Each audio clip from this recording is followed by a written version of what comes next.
Hello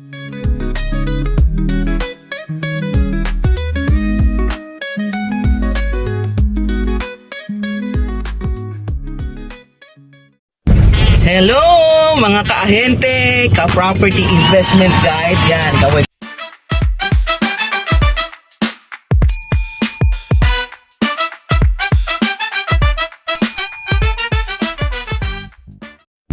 Hello mga ka-ahente, ka-property investment guide, yan, gawin ko guys, no?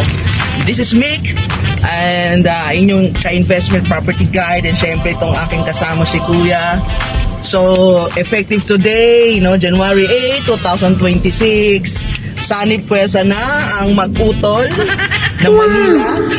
Ay, ano, actually full name niya, Marcos Roel Manila, and yours truly, Michelle Manila, and I'm also a licensed broker, and then ang aking kapatid is also a managing director. We are with the in-house, no, marketing group and sell exclusively projects of Vistaland, no, dito po sa from Bicol ako, 17 years ago. Now, yun, umuwi na ako. Nandito na ako sa San Jose del Monte.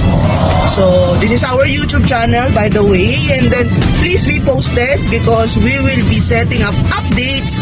Kamusta na nga ba si San Jose del Monte? After nung dati natin binibenta, ngayon, kamusta na ba siya? At ano ang mga reasons, no?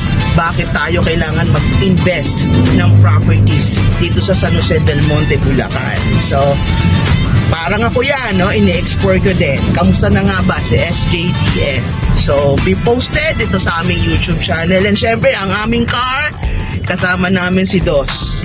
So, ayan, kaming tatlo. So, mga ka-ahente, mga gusto rin maging sellers namin, we are in need also, nag-vlog, no? For recruitment. So, ayan, mag-send na lang po kayo ng mga interest to join our real estate sales team. So, please stay tuned.